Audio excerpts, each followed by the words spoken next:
एक हरे भरे गांव में, जहां सूरज की पहली किरणें खेतों को चूमती थीं, रामू काका के घर एक नन्ही बछिया का जन्म हुआ। उसकी मां श्यामा गांव की सबसे प्रिय गाय थी। रामू काका ने बछिया को प्यार से गौरी नाम दिया, दूध जैसी सफेदी और काजल सी गहरी आंखों वाली। गौरी का बचपन बहुत ही प्यारा था, लेकिन तभी कुछ अजीब हुआ। एक रात गांव में तेज आंधी आई, बिजली कड़कने लगी। रामू काका की झोपड़ी की छत उड़ गई। सब कुछ अस्त व्यस्त हो गया। पर सुबह जब लोग उठे तो देखा, गौरी पूरी रात आंगन में खड़ी रही। उसकी आंखों से निकलते आंसू जैसे किसी अदृश्य शक्ति को रोक रहे हों। झोपड़ी में रखा तुलसी का पौधा और रामू काका की बीमार पत्नी चमत्कारिक रूप से सुरक्षित थे। सबने इसे गौरी का चमत्कार माना। गौरी का बचपन माँ के स्नेह और रामू काका की देखभाल में बीता। वो अपनी माँ के पीछे पीछे घूमती, ताज़ी हरी घास चरना सीखती। रामू काका उसे रोजाना सहलाते, उसे गुड़ और रोटी खिलाते। गौरी चंचल थी, दूसरे बछड़ों के साथ खेतों में उछल कूद करती, कभी तितलियों के पीछे भागती तो कभी पानी के पोखर में छप छप करती। उसकी मासूमियत और चंचलता पूरे आंगन में खुशियां बिखेर देती थी। समय पंख लगाकर उड़ गया। गौरी एक खूबसूरत, स्वस्थ गाय बन गई। उसकी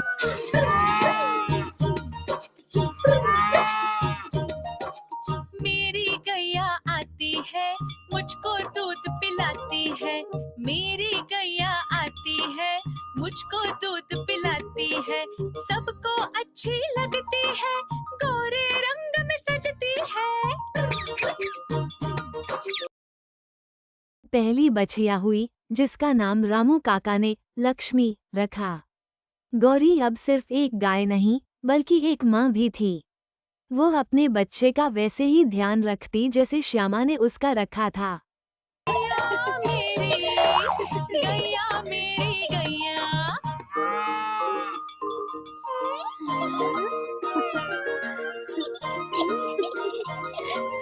बच्चे सब आ जाते हैं, उसको प्यार जताते हैं। उसका एक बछड़ा है,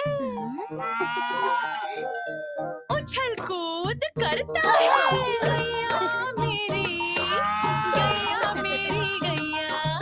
गैया मेरी, गैया मेरी गैया।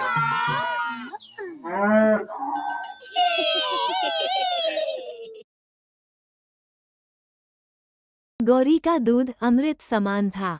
रामू काका का परिवार उसके दूध से दही, मक्खन और घी बनाता। गांव के बच्चे भी गौरी का मीठा दूध पीकर बड़े होते।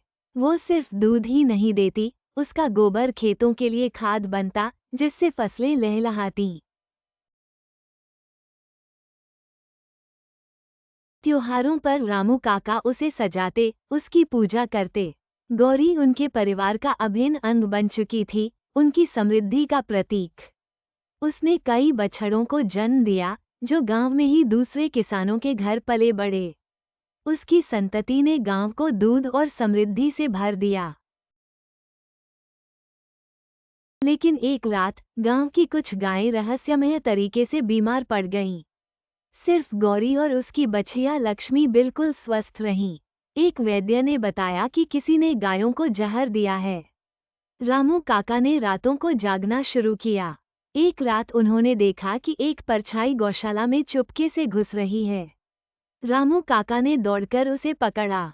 वो गांव का ही एक जलनखोर चरवाहा निकला, जो गौरी की लोकप्रियता से ईर्ष्या करता था।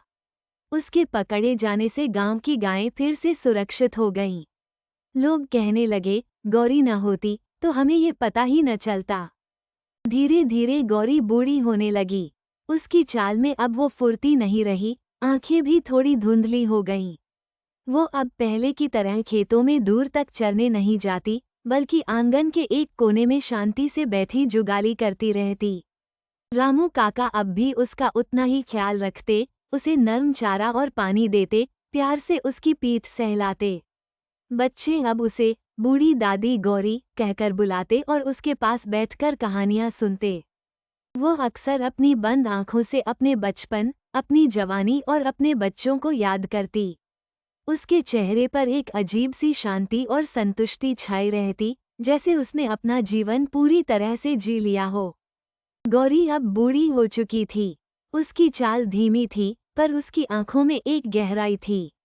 वो दिन भर चुपचाप बैठी रहती, जैसे किसी और दुनिया से जुड़ी हो। बच्चों को लगता जैसे वो उनके मन की बातें जान जाती है। एक रात रामू काका को सपना आया। गौरी बोल रही थी, मैं चली जाऊंगी, पर जहां मुझे दफनाओगे वहां जीवन पनपेगा।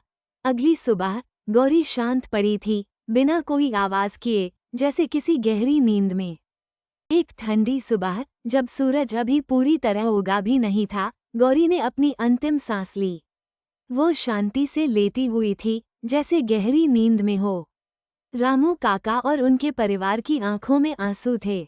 पूरे गांव में उदासी छा गई। रामू काका ने विधि विधान से गौरी का अंतिम संस्कार किया।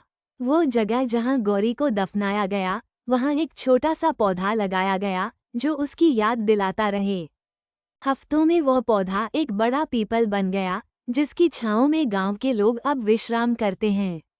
कहते हैं, जब कोई गाय बीमार होती है या किसी को निर्णय लेना होता है, तो लोग उस पीपल के नीचे बैठते हैं और उन्हें कोई न कोई उत्तर मिल ही जाता है। कुछ बच्चे आज भी कहते हैं कि कभी कभी उस पेड़ के नीचे एक सफेद गाय की परछाई दिखती है। गौरी चली गई थी, लेकिन उसकी यादें, उसका दिया हुआ दूध, उसके बच्चे और खेतों को उपजाऊ बनाने वाला उसका गोबर, सब कुछ गांव वालों के दिलों में और उनकी जिंदगियों में हमेशा के लिए बस गया। उसकी कहानी एक निस्वार्थ सेवा, प्रेम और जीवन चक्र की कहानी थी, जो गांव में पीढ़ी दर पीढ़ी सुनाई जाती रही। गौरी सिर्फ एक गाय नहीं थी, वह जीवनदायिनी थी, परिवार का हिस्सा थी, एक सच्ची माँ थी। गौरी सिर्फ एक गाय नहीं थी, वह एक रक्षक, एक माँ, एक रहस्य और एक आशीर्वाद थी। उसकी कहानी सिर्फ जन्म से मृत्यु तक की नहीं, बल्कि आत्मा से अमरता की कहानी बन गई, जिसे आज भी गांव वाले भाव और भक्ति से सुनाते हैं।